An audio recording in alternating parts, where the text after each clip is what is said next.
So the final force that we will encounter often dito sa Physics 112 is the weight. So the symbol that we will use for weight is a lowercase w. Tapos may arrow sa taas to indicate that it is a vector.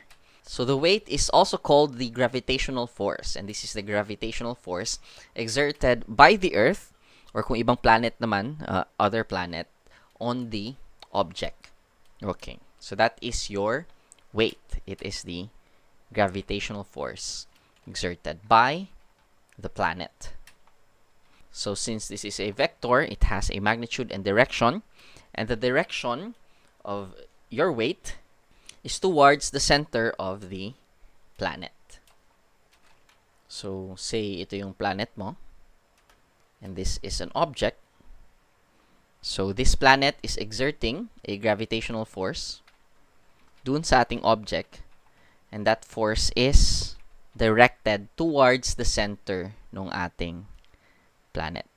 So if this is the center of the planet, ito siya na point, then yung direction ng weight on this object is papunta doon, towards the center of the planet. Okay?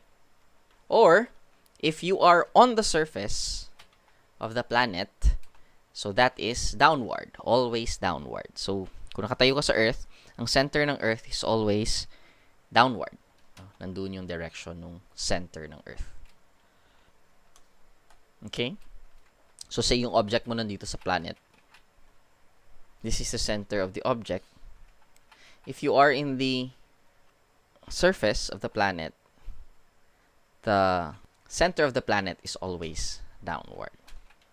So, kunwari, andito, you have two objects near the surface of the planet or on the surface of the planet. The direction of the weight is downward.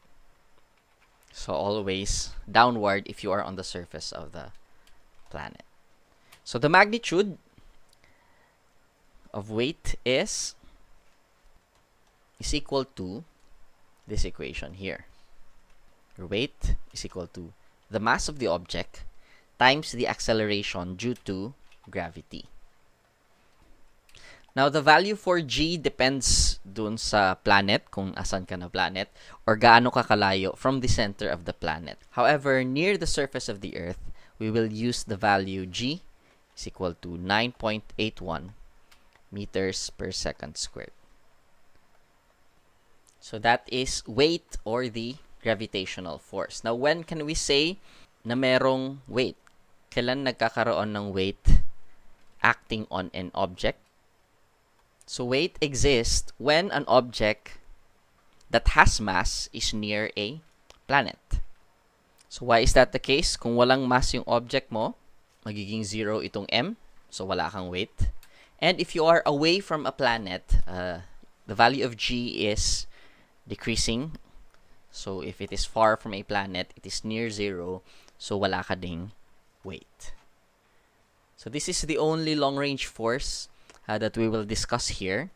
Siguro at a later topic, we will discover more long-range forces, but for mechanics, ito lang yung ifo-focus natin na long-range force, which is weight.